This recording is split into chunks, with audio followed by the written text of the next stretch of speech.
हिंदू धर्म ग्रंथों में आत्मा को अमर माना गया है।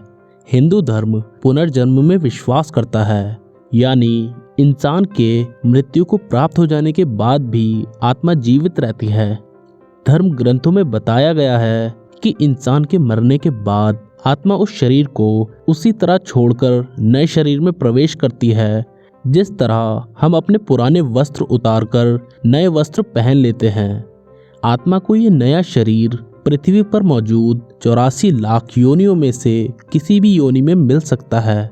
अगर आप जानना चाहते हैं कि आप अगले जन्म में किस योनि में जन्म ले सकते हैं, तो इस वीडियो को अंत तक ज़रूर देखें। नमस्कार दोस्तों, ज्ञान वर्ल्ड में आपका एक बार फिर से स्वागत है। मित्रों, जो भी जीव इस मृत्यु लोक में जन्म लेता है, उसका मृत्यु के बाद पुनर्जन्म होना तय है। कहते हैं कि इंसान का जन्म उसके कर्मों के हिसाब से ही होता है और मृत्यु भी उसके कर्म पूरे भोगने के बाद ही होती है।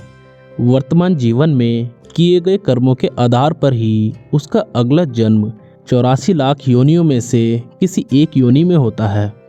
गरुड़ पुराण के अनुसार जब अजन्मा शिशु माता के गर्भ में 9 महीने तक रहता है, तो वह हर समय ईश्वर से ये प्रार्थना करता है कि मुझे यहाँ से बाहर निकालोगे तो मैं जीवन भर आपका नाम जपता रहूँगा। लेकिन फिर जन्म लेने के बाद वो सब भूल जाता है और अपने भौतिक कर्मों में लग जाता है।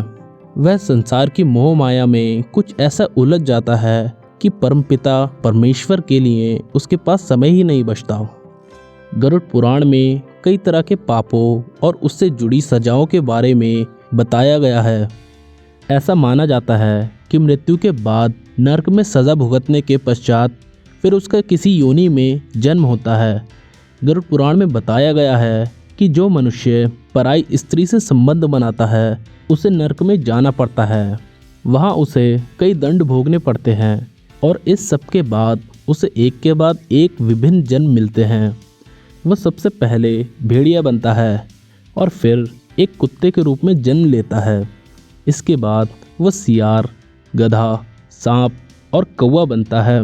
इन सभी जन्मों को भोगने के बाद अंत में वो बगुले का जन्म प्राप्त करता है, जिसे समाप्त करने के पश्चात ही उसे मनुष्य योनि की पुनः प्राप्ति होती है। साथ ही जो मनुष्य किसी स्त्री के साथ जबरदस्ती संबंध बनाता है या फिर उसका बलात्कार करता है, तो उसे भी नरक भोगने और कई योनियों में जन्म लेने के बाद मनुष्य योनि में उसका जन्म किन्नर के रूप में होता है। इसके अलावा गरुड़ पुराण में ये भी बताया गया है कि जो व्यक्ति अपने बड़े भाई का अपमान करता है, समाज के सामने उसे नीचा दिखाता है, अगले जन्म में वो व्यक्ति एक कौच नाम के पक्षी के रूप में जन्म लेता है। इस जन्म को वो इंसान 10 वर्षों तक भोगता है और इसके बाद ही उसे अगले जन्म में मनुष्य योनि मिलती है। गरुड़ पुराण के अनुसार सोने या पैसे की चोरी करने वाले व्यक्ति को कीड़े के रूप में जन्म मिलता है। जो व्यक्ति चांदी के सामान की चोरी करता है, वो कबूतर बनता है। इसके अलावा जो व्यक्ति किसी के वस्त्रों की चोरी करता है, उसे अगले जन्म में तोता बनकर जन्म लेना पड़ता है। सुगंधित पदार्थों की चोरी करने वाला व्यक्ति छुछुंदर के रूप में जन्म लेता है। किंतु यदि अपराध चोरी से बड़ा हो तो योनि और भी भयंकर प्राप्त होती है। साथ ही जो व्यक्ति किसी हथियार से किसी की जान लेता है, तो उसे गधे की योनि में जन्म लेना पड़ता है। उसके बाद वो हिरन की योनि में पैदा होता है, फिर वो मछली, कुत्ता, बाघ और फिर उसके बाद मनुष्य योनि को प्राप्त होता है। देवताओं और पितरों को संतुष्ट किए बिना मरने वाला व्यक्ति 100 वर्षों तक कौवे की योनि में रहता है। इसलिए कहा जाता है कि श्राद्ध करते समय कौवे को अवश्य भोजन कराएं, ताकि पितृगण संतुष्ट हो जाएं। लेकिन अगर ये ना किया जाए तो अगला जन्म कौवे के रूप में मिलता है। उसके बाद मुर्गा और फिर 1 महीने के लिए सांप की योनि में रहने के बाद ही उसके पापों का अंत होता है और उसे मनुष्य के रूप में जन्म मिलता है। इसके अलावा गरुड़ पुराण में इस बात का भी वर्ण मिलता है कि इंसान का अगला जन्म उसकी चाहत और प्रवृत्ति के आधार पर भी निश्चित होता है। यानी आपकी चाहत व प्रवृत्ति के आधार पर ईश्वर अगले जन्म में आपको उसी के अनुकूल शरीर देते हैं। मान लीजिए अगर आपकी चाहत लगातार कुछ न कुछ खाने की रहती है और आप भोजन के बारे में सोचते रहते हैं, तो अगले जन्म में हो सकता है कि आप पालतू सूअर बनकर जन्में और हर वक्त खाते रहें।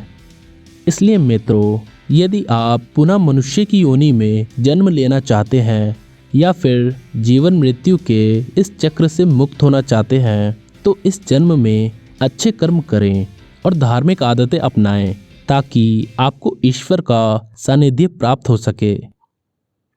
तो दोस्तों, कैसी लगी आपको हमारी ये वीडियो? अगर अच्छी लगी तो हमारे इस वीडियो को लाइक, कमेंट और शेयर करें और हमारे चैनल को सब्सक्राइब करना ना भूलें, क्योंकि ऐसी अनोखी वीडियो हम लाते रहते हैं और लाते रहेंगे। धन्यवाद।